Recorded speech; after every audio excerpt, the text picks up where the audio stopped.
오늘 본문은 사도행전 10장 34에서 41절이에요. 읽으면서 같이 보겠습니다. 베드로가 입을 열어 말하되 내가 참으로 하나님은 사람의 외모를 보지 아니하시고, 그러니까 하나님은 외모를 보지 않아요. 여기 외모라는 말은 우리의 룩이 아니고 외적 조건들을 말하는 거죠. 그러니까 무슨 기독교인이냐, 불교인이냐, 어느 나라 사람이냐, 그런 외적 조건들을 보지 않는다는 거죠. 외적 조건은 뭘로 볼까요? 가슴으로 볼까요? 머리로 볼까요? 머리로 보죠. 35절, 각 나라 중 하나님을 경외하며 의를 행하는 사람은 다 받으시는 줄 깨달았도다. 하나님을 경외하며 의를 행하는, 이러면은 우리는 또 이게 무슨 종교적 윤리적인 것이 빨리 들어와요. 그래서 하나님 앞에 아주 경건하다든지 정말 의롭게 산다든지 그런 것을 생각하기 쉬운데, 하나님을 경외하고 의를 행한다는 말은 가슴으로 산다는 말이에요. 가슴으로. 이 중심에, 우리의 중심의 진실로, 그러니까 사람이 가슴으로 살 때는 반드시 선과 의와 아름다움이 피어나요. 왜냐, 그럼 가슴은 하나님 형상의 통로이기 때문에. 머리는 이 진화의 결과물이에요. 파충류로부터 자라난. 그래서 머리로 사는 사람은 선과 의와 아름다움으로 사는 것이 좋은 것이다 알지만은 그것을 억눌러요. 왜냐 그러면 머리는 생존 기제니까. 그렇게 했다가는 내가 살지 못할 것 같아요. 그래서 하나님을 경외하고 의를 행한다 하는 것은 이 겉의 삶의 모습을 지금 묘사를 했지만은 사실은 저 밑에 들어있는 말은 이 가슴으로 사는 사람들, 가슴으로 살면 가슴은 하나님의 형상의 통로이기 때문에 하나님의 형상이 피어난 사람은 다 받는 줄 깨달았도다. 이 베드로가 지금 고넬료 집에서 깨달은 것을 고백하는 것이죠. 36절, 만유의 주 되신 예수 그리스도로 말미암아 화평의 복음을 전하사 이스라엘 자손들에게 보내신 말씀. 만유의 주 그랬으니까 하나님이 모든 것을 다 다스린다는 거예요. 그러니까 하나님이 모든 것을 다 다스린다면 우리는 어떻게 살까요? 이렇게 안 산다 이 말이에요. 지금 답을 못해. 왜냐 그러면 혹시 틀릴까 봐. 그게요. 그게 이 세상은 조심해서 살아야 돼요. 말 한마디도 잘해야 돼. 그런데 만유의 주 대신 모든 것을 다스리는 하나님이 내 하나님이면 조심하지 않아요. 함부로 산다는 말이 아니에요.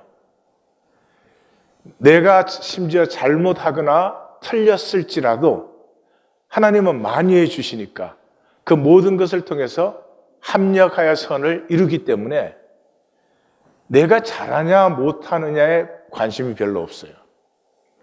내가 사는 것, 내가 그것을 산다면 내가 그것을 사는 것에 나도 모르게 몰입하고 집중해서 최선을 다해요.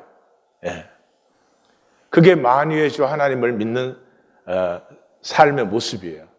이건 주일날 더 자세히 볼 수 있을 거예요. 종교는 내가 잘못되어도, 내가 심지어 집을 나가도 아버지께서는 다 그게 잘못이라면 돌아오게 하실 것이고, 그걸 허용하는 아버지는 그것을 통해서도 분명히 의를 이루셔. 그러니까 내가 잘못하는 건 하나님께 맡기고 내가 가는 길에 이렇게 최선을 다하는 거죠. 근데 그렇게 살고 싶지 않으세요? 말 한마디에도 잘못할까 틀리게 할까 노심초사하면서 그렇게 살고 싶지 않지요. 그죠? 만유의 주 되신 예수 그리스도로 말미암아 화평의 복음, 화평이라고 하는 것은 하나 되게 하셨다는 거예요. 나뉘어지고 갈라졌던 걸 하나 되게 한 것이에요. 이렇게 하나 되는 일은 머리의 일일까요? 가슴의 일일까요? 네, 가슴의 일이에요, 가슴.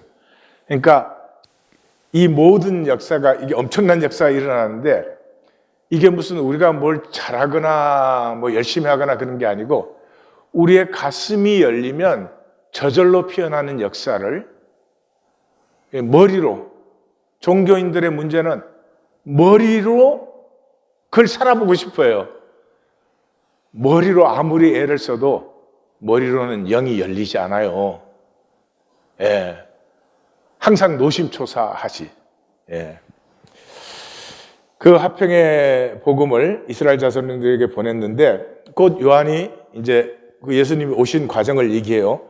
곧 요한이 세례를 반포한 후에 갈릴리에서 시작하여 온 유대에 두루 전파된 그것을 너희도 알거니와, 하나님이 나사렛 예수에게 성령과 능력을 기름 붓듯 하셨음에 그가 두루 다니시며 선한 일을 행하시고 마귀에 눌린 모든 사람을 고치셨으니, 그 예수님의 모든 역사는 이는 하나님이 함께 하셨기 때문이에요. 예.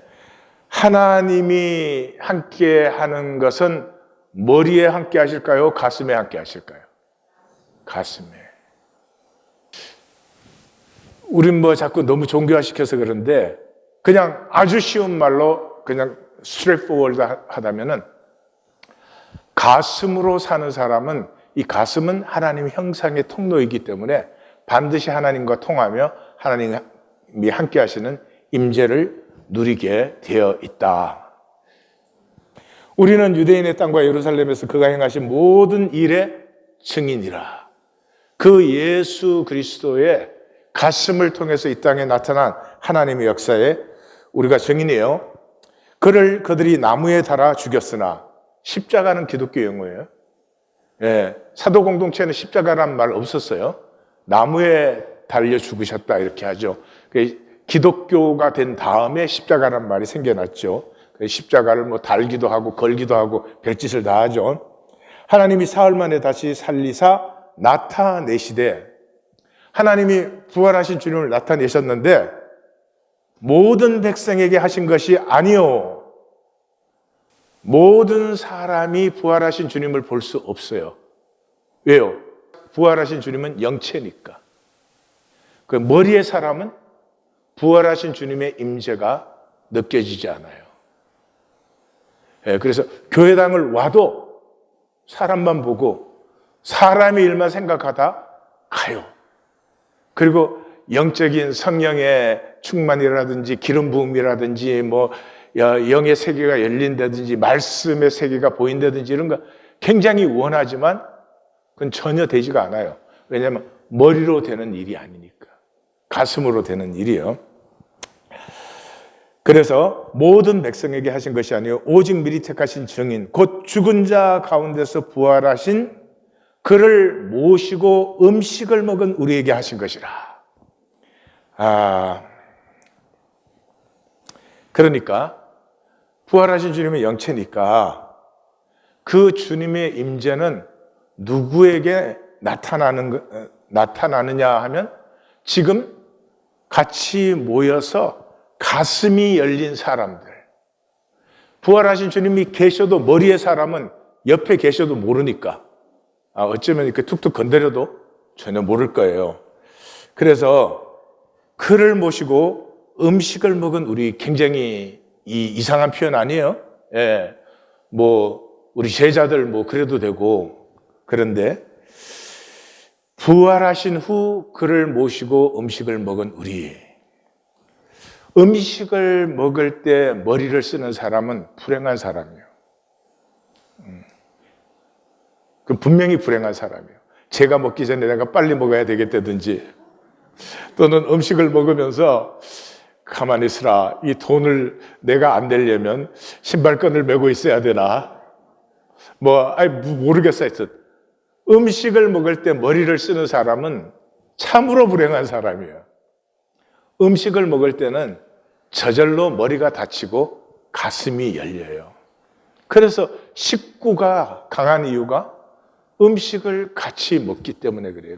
음식을 먹을 때는 머리가 잠잠해지고 가슴이 맛있는지 즐거운지 그런 거죠. 그래서 이 교회라는 걸 우린 자꾸 이게 우리가 만든 종교단체만 봐서 그렇지, 고린도전서에 보면 너희가 교회에 모일 때에 그렇게 시작해서 마감을 너희가 먹으러 모일 때, 그러니까 교회로 모이는 것은 먹으러 모이는 것이에요.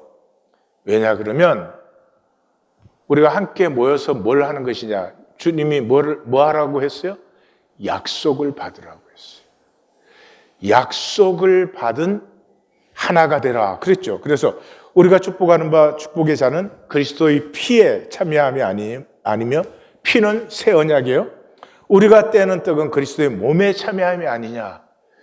약속을 받고 한 몸이 된 사람들, 그게 어떻게 이루어져요?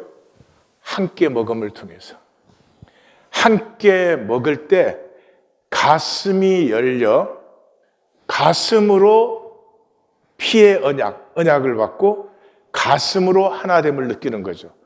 그러니까 성경 다 암송해가지고 앞뒤로 줄줄줄 해도 그거는 영성과 구원과 이런 거 별로 상관이 없어요. 이 종교인들은 영성을 이상한 걸로 만들어 놨죠. 무슨 전부 현상화 시킨 거죠. 굉장히 자극적인 어떤 현상을 성령 충만이라든지 그런 식으로 이때까지 해왔죠. 예, 성령 충만할수록 가슴으로 하나가 되는 것이에요. 그래서 1820 데일리 브레드가 그래서 중요합니다. 1820 데일리 브레드 외에 가슴을 열어서 한 약속으로 하나 되는 경험을 할 수 있는 데가 없어요. 그러니까 1820 데일리 브레드를 어떻게 모이고 있느냐 하는 것이 나의 영적 주소고, 나의 하나님과의 관계고, 나의 영성이에요. 무슨 말씀을 대단히 잘한다, 그건 영성이 아니에요. 그 머리로도 얼마든지 할 수 있는 거예요. 그러나 두세 사람이 내 이름으로 모인 곳에 가슴으로 하나됨을 느끼는 것은, 그것은 머리로 되는 일은 아니에요. 자, 그래서 이 사도 공동체는 가슴 열린 먹음으로 같이 모였어요. 그러니까 거기에서는 이야기가 피어나죠. 이야기가 피어나는데, 그럼 그냥 다 먹는 모이면 다 가슴이 좀 열리지 않나, 그렇게 생각할 수도 있죠. 그런데 사실은 아니에요.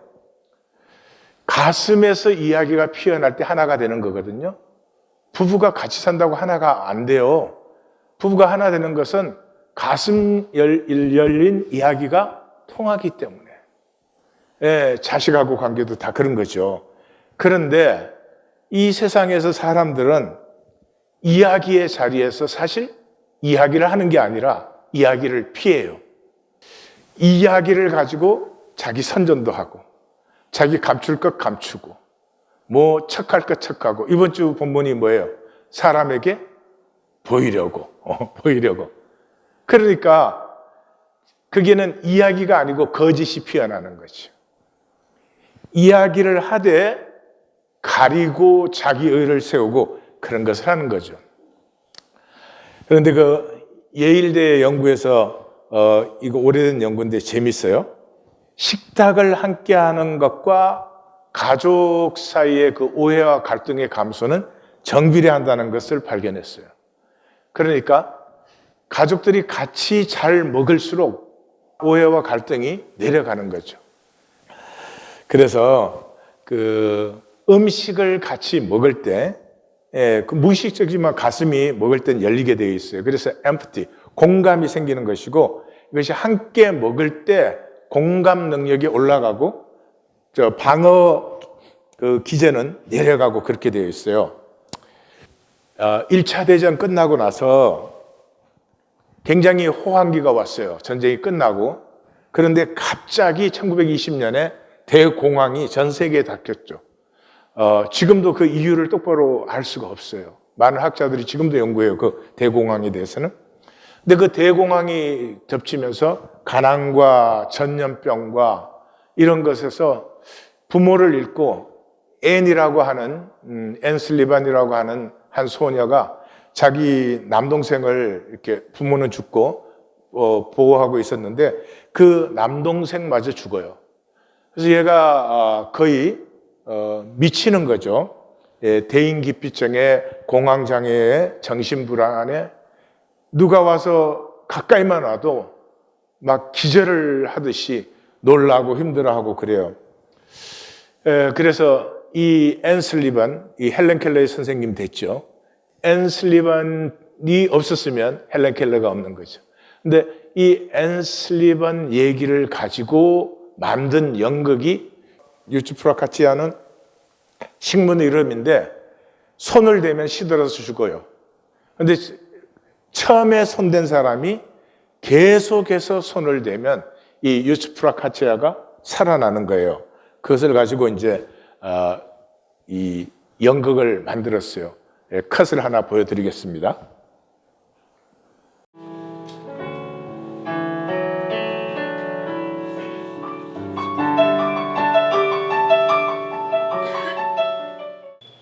야! 죽고 싶으면 네 마음대로 해!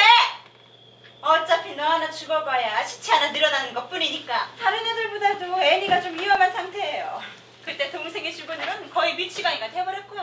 선생님! 이참에 아예 정신병동으로 보내버리나 돼지가 침만 쎄 죽어버렸으면 좋겠어. 친구가 생겼단다. 오늘 들어온 친구 이름은 아이고 세상에 앤이래요. 이게 친절한 척 위선 떠는 것도 역겨워. 날 좀 내버려둬! 앤이 괜찮아?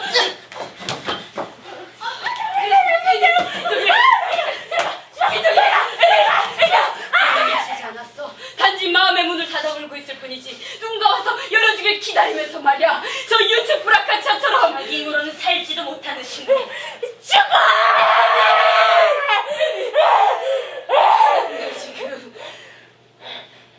아프게 하려는 게 아니야.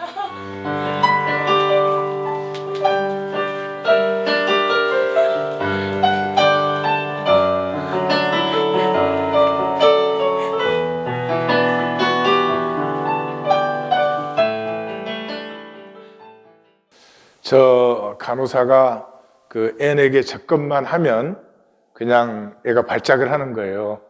쿠키도 만들어다 주고, 그때는 이제 그 인형도 다 만들 때니까 인형도 만들어다 주면 다 찢어버리고, 근데 6개월을 매일 하루같이 그 아이에게 그렇게 접근을 했어요.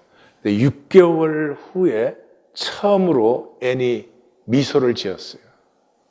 그리고 이 간호사가 접근을 해도 더 이상 이렇게 발작을 하지 않고, 그는 얼마 후에 이 간호사는 이제 은퇴를 하게 됐기 때문에 은퇴를 하면서 이 앤을 퇴원시켜서 자기 집으로 데리고 와서 그렇게 해서 앤 슬리번이 된 것이에요. 그 사람 한 사람 속에 자기 얘기가 피어날 때 얼마나 이것이 초월적이고 아름다움과 하는 것을 잘 보여주는 얘기죠.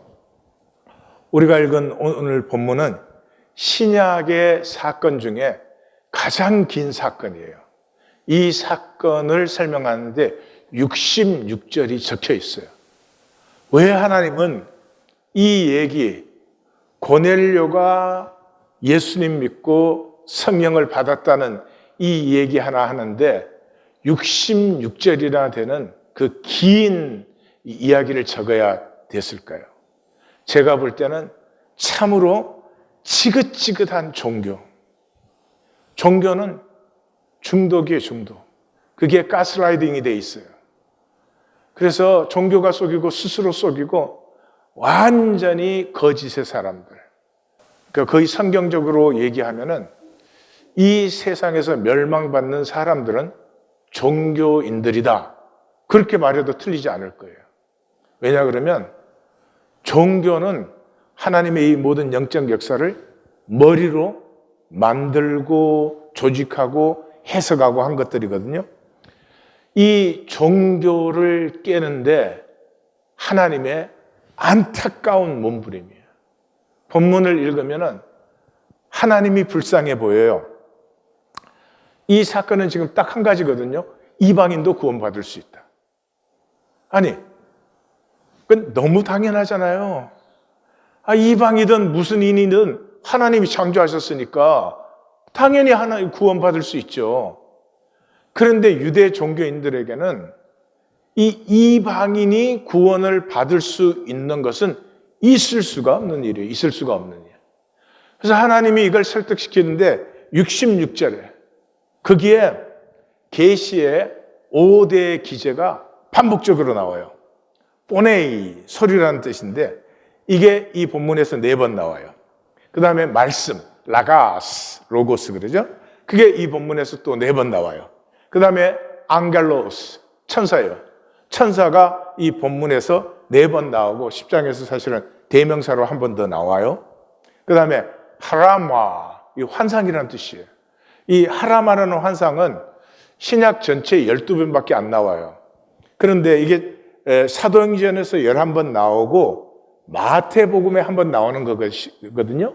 근데 사도행전 11번 중에서 4번이 오늘 본문에서 나와요. 그 다음에 성령, 뉴마라는 말이 8번, 4번, 4번, 8번 이렇게 나와요. 그러니까 하나님의 모든 계시의 기제가 총동원된 얘기예요. 그렇게 해도 종교인은 안 들으려고 해요. 자기들의 답이 이미 결정되어 있기 때문에. 제 1막은 이제 가이사라의 백부장이 있었는데 가이사라 백부장이니까 이 갈릴리 전체에서 가장 중요한 백부장이에요. 고넬료가 있었는데 이 경건하고 하나님을 경외하고 구제하고 기도하는 사람이다 이렇게 나와요. 간단히 얘기하면 가슴의 감동으로 사는 사람이에요. 예. 우리는 뭐 그러잖아요. 복잡한 것 같지만 사실은 간단해. 이순신 장군 머리로 살았을까요? 가슴으로 살았을까요? 가슴으로 살았죠. 이순신 장군이 자기가 뭐 훌륭해야 되겠다. 나는 역사에 남는 인물이 돼야 되겠다. 그런 생각에서는 그건 가짜죠. 예, 머리로 나온 게 아니고 그 짓밟히는 나라와 백성을 사랑한 가슴의 삶이죠. 예, 그래서 이 환상이 임해서 베드로를 청하라고 하죠. 청하여서 말씀을 들으라 그래요. 그러니까 종교가 아니죠. 종교 배우라는 게 아니라 말씀을 들으라는 거예요. 그러는데 이제 하나님께서 또 베드로 쪽에도 역사를 해야 돼. 베드로가 기도하는 시간인데 비몽사몽간에 이렇게 율법에 의해서 부정하다고 규정된 것들이 하늘로부터 내려와서 먹으라 그래요. 그러면 베드로는 내가 결코 이 부정한 것들을 먹지 않았나이다. 그리고 싸우는 거예요. 하나님하고 베드로가 3번을 싸워. 그래서 하나님이 결국은 하나님이 깨끗게 하신 것을 네가 속되다 하지 말라. 무슨 말이에요? 모든 인류는, 모든 사람 하나님이 창조하셨잖아요. 하나님이 창조하는데 외적 조건 가지고 깨끗하다, 깨끗하지 않다? 그렇게 할 수 있어요, 없어요? 근데 그렇게 할 수 있는 사람들이 있어요. 그건 종교인밖에. 기독교인들도 자기가 기독교인이라는 것만으로 구원받았다고 생각을 해요. 예? 불교인이나 이슬람이나 다른 종교나 종교가 없으면은 그 사람들은 절대로 구원받을 수 없다고 생각해요. 그럼 하나님 창조한 자식의 관계인데 그런 외적 조건. 오늘 시작이 그랬잖아요. 그 베드로가 느끼는 것이 하나님은 외모를 보지 않는다. 그 외모 잘생겼냐 못생겼냐 보지 않는다는 것이 아니라 인간의 외적 조건을 보지 않는다 하는 것이죠. 그래서 고넬료 집에서 사람들이 찾아오니까 또 성령님이 베드로한테 야 의심하지 말고 청하여 그 사람들이 청하여 말씀을 드리려고 하니까 함께 가라. 그래서 그때 욥바에 있을 때거든요. 욥바 그 피장 시몬의 집에 있어요. 피장이 백정이에요. 우리말로 하면. 유대 사람들은 유대 사람도 그렇고 뭐 이슬람도 그렇고 남자가 이혼할 수 있어요. 여자 쪽에서 이혼을 이니시에이트 할 수가 절대로 없어요. 근데 여자 쪽에서 이혼할 수 있는 유일한 사람들이 백정이에요. 남자가 백정인 경우에는 여자 쪽에서 이혼할 수 있어요. 그럴 정도로 멸시를 받는 사람인데 베드로가 그 집에 거했어요. 그러니까 이미 여기에 어떤 영적인 지진이 지금 일어나고 있는 것이에요. 자, 그래서 고넬료 집에 딱 들어가니까 이제 2막입니다. 거기서부터. 이 고넬료 집안의 친구, 친척들이 다 모여 있다가 베드로가 들어오는 걸 보고 엎드려 절하니 그랬는데 그 엎드려 절하다는 단어가 프라스쿠네오, 예배하다는 단어예요. 그래서 베드로가 깜짝 놀라서 아니라 나도 사람이다. 그러니까 이제 고넬료가 우리가 말씀을 듣고자 하여 다 하나님 앞에 모였습니다. 그렇게 해서 그 역사가 일어난 것을 베드로가 증거하는 본문을 우리가 지금 읽은 거예요. 그래서 하나님은 외모, 종교를 보지 않고 하나님을 경외하고 의를 행하심을 보신다. 하나님을 경외하고 의를 행한다는 것은 외적으로 나타나는 것이고 그것은 가슴의 일이 나타난 것을 말하는 것이다. 이것이 주 예수 그리스도를 통해서 하나님께서 이루신 일이다. 그렇게 세례 요한부터 이제 십자가 부활까지 그렇게 생각을 했죠. 그래서 화평의 복음, 이 이방인과 유대인들은 절대로 같이 할 수 없는, 같이는 두말할 것도 없고 음식도 같이 먹을 수 없는 그러한 사람들인데 부활하신 주님을 모시고 음식을 먹는 데에는 이제 어떤 외적인 단절과 분열이 다 도말된 것이다. 그래서 누구든지 하나가 될 수 있는 그 사람들을 교회라고 하는 것이다. 자, 3막은 클라이막스예요. 이 말씀을 전할 때 성령이 말씀을 듣는, 이 말씀은 아까 세례 요한 때로부터 십자가에 죽으시고 부활까지 증거한 그 말씀을 전할 때 성령이 말씀을 듣는 모든 사람에게 내려오시니. 그러니까 그 고넬료 집에 모였던 사람들이 이 말씀을 머리로 들었다는 거예요? 가슴으로 들었다는 거예요? 가슴으로. 그게 성령이 임하시는 거예요. 왜냐 그러면 성령 받으려고 이상한 짓 할 것 하나도 없어요. 가슴은 하나님 형상의 통로예요. 그래서 하나님 앞에 가슴이 열리면 항상 성령의 교통이 일어나고 성령의 충만도 받고 기름 부음도 받게끔 되어 있는 거죠. 그 종교는 성령이라고 그러고 자꾸 현상적으로 자극적인 것을 하는 이유가 왜 그래요? 자꾸 머리로 성령 충만을 만들고 성령의 역사를 만들어내려니까 뭐 하여튼 온갖 이상한 뭐 현상들을 만들어가지고 그렇게 하는 것이죠. 다시 한번 말씀드려요. 머리로는 아무리 원해도 성령의 역사는 임하지 않는다. 머리로는 아무리 원해도 영이 열리지 않는다. 우리 어떻게 하죠? 딱 종교에 들어오면 그때부터 머리 쓰는 거 배우잖아요. 교리 배우지, 이 교회 안에서 이렇게 어떻게 행해야 되는지, 말을 어떻게 해야 되는지 그런 것부터 배우죠.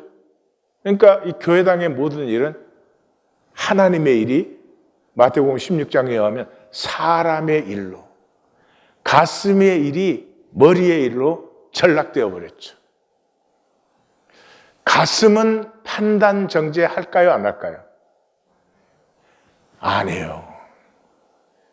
자식은 잘못된 거 알고 저놈이 그런 생각이 들어도 그 자식은 판단 정죄 못하죠. 안타까울 뿐이지. 왜냐 그러면 자식은 가슴으로 보니까. 그런데 머리로 보는 사람은 잘하는 사람 봐도 판단 정죄 되거든. 예? 저게 좀 잘한다고 까불어 이렇게. 예. 다시 한번 이 말씀을 전할 때 성령이 말씀을 듣는 모든 사람에게 내려오시니 지금 뭐 마술이나 기적이 일어난 게 아니에요. 고넬료는 처음부터 가슴으로 사는 사람이었고 가슴이 열렸기 때문에 하나님의 환상이 임했고 그래서 베드로를 초청했고, 그러니 당연히 그 전하는 말씀을 가슴으로 받았을 때 성령의 역사는 통할 수밖에 없는 것이에요.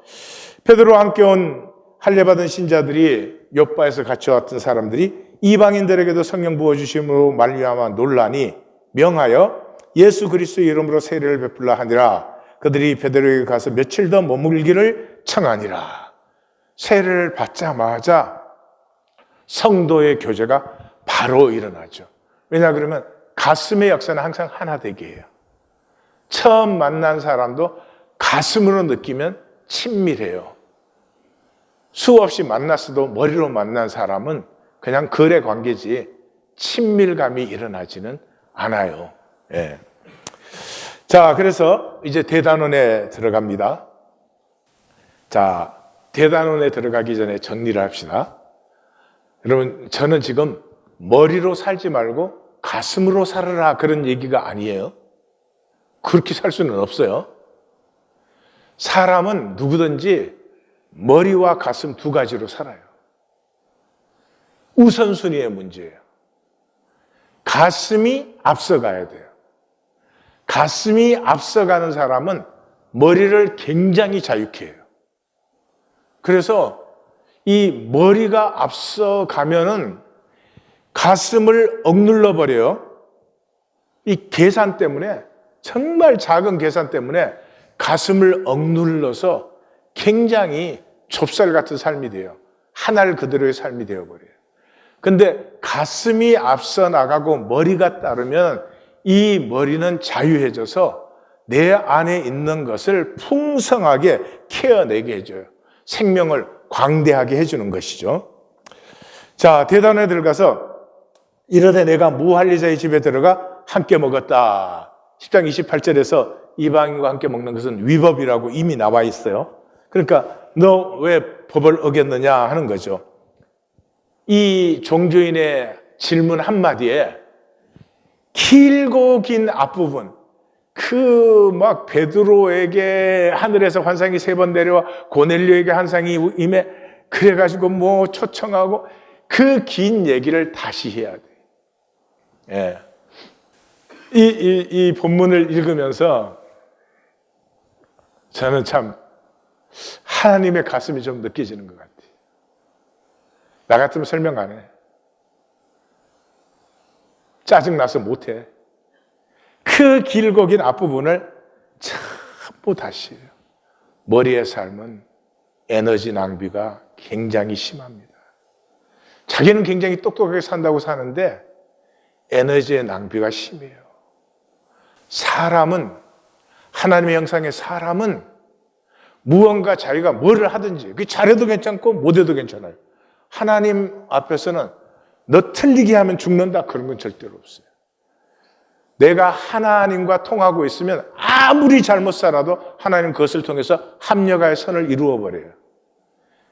탕자가 되어서 집을 나가도 그게 합력하여 선이 되지 집 지키고 있는 큰아들에게 선이 이루어지는 게 아니라 이 말이죠.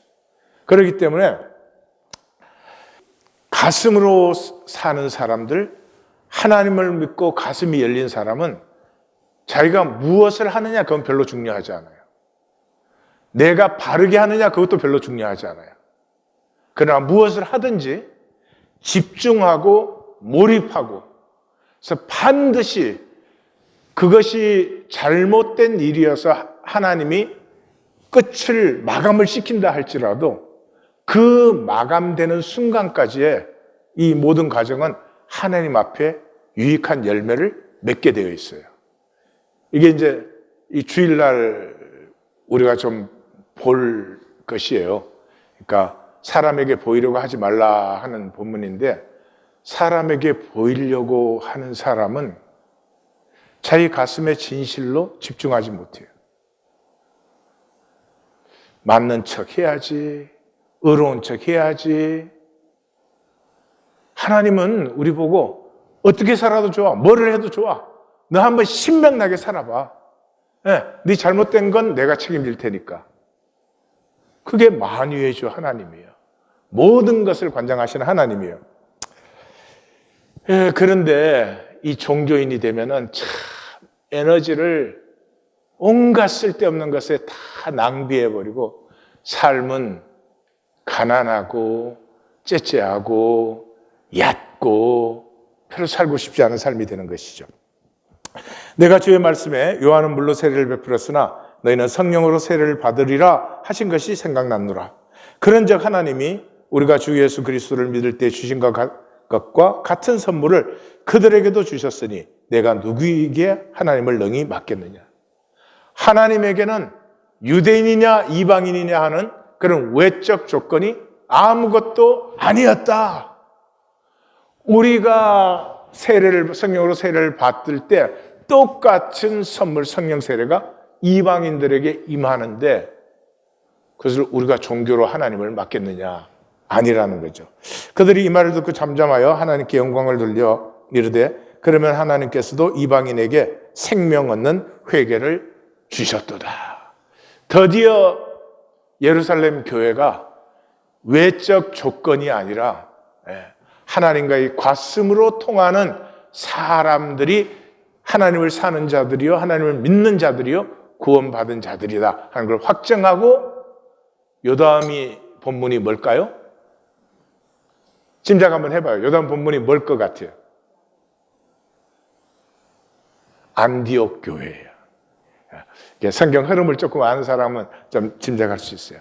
안디옥 교회가 탄생하는 거예요. 위대한 역사가. 그리스도 예수 안에서는 남자나 여자나 헬라인이나 유대인이나 자유자나 종이나 없다. 다 하나다 하는 이 아직도 이루어지지 않는 그 위대한 선언이 안디옥에서부터 이루어지는 거예요. 사랑하는 성도님들, 오늘 메시지는 딱 한 가지죠. 머리로 살고 있는 우리를 보고 머리가 앞서는 삶은 평생 계산에 복잡해요. 이게 무슨 큰 계산이냐? 아니요. 너무 째째한 계산. 우리 스스로 결코 하고 싶지 않은 계산. 그 계산 때문에 이 하나님의 형상을 담은 가슴을 마구 억눌러 버리고. 그래서 성경에 온갖 좋은 약속은 다 아는데 하나도 받고 누리는 것은 없는 그런 종교 생활이 되고 마는 거죠. 그래서 우리 한번 기도해요. 각자 기도하는데 하나님, 내가 이제는 내 가슴이 머리를 다스려야 되겠습니다. 내 가슴을 더 이상 억눌러서는 안 되겠습니다. 가슴이 열려야 되겠습니다. 내가 하나님과 통할 때 그 복이 얼마나 큰지, 내가 하나님과 통할 때 그 생명이 얼마나 담대해지는지, 내가 하나님과 통할 때 나는 내가 사랑 없는 사람인 줄 알았는데 얼마나 내 사랑이 풍성한지요. 내가 하나님과 통할 때 나는 정말 믿음 없는 사람인 줄 알았는데 내 믿음이 얼마나 담대한지요. 하나님, 소원입니다. 억눌렀던 가슴이 열리고 이제는 내 가슴이 내 머리를 이끌어서 하나님의 약속이 생수의 강으로 솟아나는 나의 삶이 되게 하옵소서. 우리 각자 아주 신실하게 간절히 기도하겠습니다.